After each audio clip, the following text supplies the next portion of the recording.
few years ago, Beth and Liz were living out in the country in Randolph. And they knew that they wanted to get into the Kansas City school system. They were on edge because they liked their home. They liked rural living. They liked their big backyard for the boys. But they also knew that there were racial problems in that school system, and Dante needed more services. So concern built as they tried to figure out what to do. We had already moved to Stowe, and I was concerned too, and wondered how they were going to find a place and move and make everything work out. This angst went on for months and months. And we just really didn't know what to do about it. One night, I was having trouble sleeping. And so I slipped downstairs and lay down on the couch. Finally fell asleep. Then a couple of hours later, I sat straight up, wide awake. I clearly heard God speaking to my spirit. And this is what God said to me. Why not offer the girls your house in Kent? I also detected a bit of a smirk in God's voice. Because we've been trying to get up enough gumption to get the house ready for sale forever. And it had been sitting there, empty. I have no idea why Tom and I hadn't thought of it before, since it was so obvious, a solution to our problem. I could hardly wait for Tom to get up to share God's wake-up call. Within days, we spoke to Liz and Beth, and they talked, and they prayed, and they thought, and then they were delighted to get the house. And it's worked out beautifully for all of us. I often wonder and marvel at the night God woke me up to tell me something important. I'm a little embarrassed that I hadn't thought of it before, and I probably ignored several messages and signs from God before that night. But when I didn't get with the plan, God made the plan plain. I have had other nighttime messages from God, but none so clear as this one when God woke me up in the middle of the night. When we look at stories throughout the Bible, we notice that God often wakes people up in the middle of the night and speaks through visions and dreams and signs and words.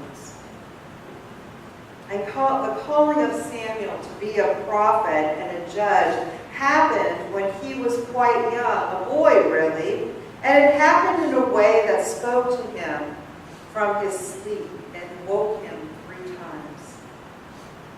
Samuel was actually a miracle baby, born to a faithful woman who could not conceive for many years and was thought to be unable to have children. She prayed to God and promised that if she had a baby boy, she would dedicate that child to the Lord. That meant that when the boy was weaned, he would be taken to the high priest, Eli, and Eli would raise the child in God's service. Hannah did become pregnant and had Samuel, and she did what she promised to do. Hannah took Samuel and an offering and went to the city of Shiloh, which is where the tabernacle had been placed. There was not yet a temple, but the tabernacle that was created under Moses' direction was still in use. The little boy, Samuel, was living in the tents of the tabernacle and was being taught how to serve God by the priest Eli.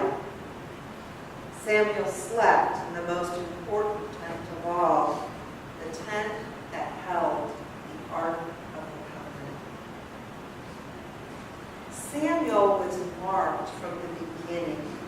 as a special person who was close to God even before he realized it. When Samuel was about 12 years old, he was sleeping one night, and Samuel heard his name called. Of course, he thought it was Eli calling him. So he got up and went to Eli and said, "Here I am." But Eli didn't call him. By this time, Eli was very dependent on Samuel because Eli was growing old and blind. And then for a second time, Samuel slept and was woken by the voice of God. And when he showed up at Eli's bedside this time, Eli still had no idea what Samuel was talking about, but he perceived that this voice that Samuel was hearing was God's. And so he told Samuel if he heard it again to respond by saying, "Speak, Lord, for your servant hears."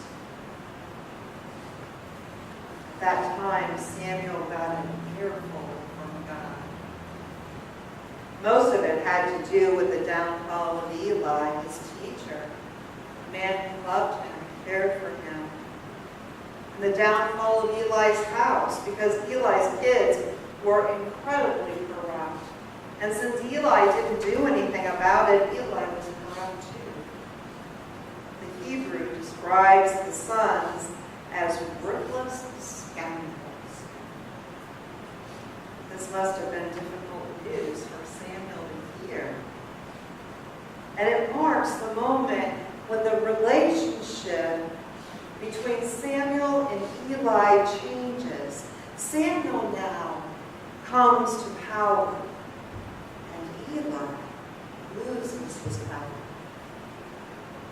God's words are hard, abrasive, and devastating. But both Samuel and Eli accept God's verdict and realize great things are about to change and come into being in Israel. Let's go back to the very first words that God spoke. God called Samuel's name and said, "Behold, I am about to do a thing in Israel at which the ears of everyone that hears." The narrative is about change. It's about great change. It's about a new movement. It's about getting right with God again. Israel had begun to think that God did not speak anymore, that God was silent and inaccessible, not caring about his children, not hearing their cries, and not speaking to their pain. And I think sometimes we feel that way too. But what the Israelites discovered is that God was still speaking. The problem was that they as a nation had stopped listening. As the remarkable history unfolds in the books of Samuel, we are able to look back and see God's steady, patient hand as this new thing unfolds. Ahead will be infamous battles, the anointing of kings, extramarital affairs, murder, mystery, sorrow, joy, and dancing, abuse, death, birth, and all kinds of intrigue. And yet it will be obvious again, because of Samuel, that God is with the people, moving them in ways that are first difficult to understand. My own experience of waking up from sleep and hearing God instruct me has had interesting twists and turns, too. And it's with hindsight that I can see God's hand in it all. Because Beth and Liz and the boys moved into our house in Kent, we were physically closer to one another, and they were physically closer to their work. Dante got into an excellent school system that helped him a lot, but last year he stopped making progress. And that led to the possibility of him going to another school with highly trained teachers and therapists, and a ratio of one child to one professional. School is very expensive for private students, and we never could have afforded it. But because they had moved into the system in Kent City, it's all paid for by the district, all the way down to his transportation. Trey is now in school, in a very good school. In addition to all that, so many other things have happened that have challenged us and blessed us, and all of it can be traced back to God's Word in the middle of the night. I know that we are in a time of fatigue, uncertainty, fear, anger, and struggle in our country. Sometimes it's hard to believe what's going on around us. Growing poverty, resurgence of racism, human rights issue, fights about birth control of all things, wars, natural disasters, and violations of all kinds. We may wonder, why isn't God doing something? Why isn't God speaking like God used to speak? But I'm not sure those are the right questions. Maybe better questions are, why is it when God wakes us up by calling our name in the middle of the night that we roll over and go back to sleep? Why is it that we don't listen like we used to? Why have we forgotten the best response when God speaks to us and makes it clear what we are to do? Our response needs to be, "Speak, Lord, for your servant hears." One of the lessons in the Samuel stories is that when things are getting bad, there is great opportunity. That struggle opens up ways for us to respond when God is ready to do it in vain. We can often do the noblest things when we are in peril.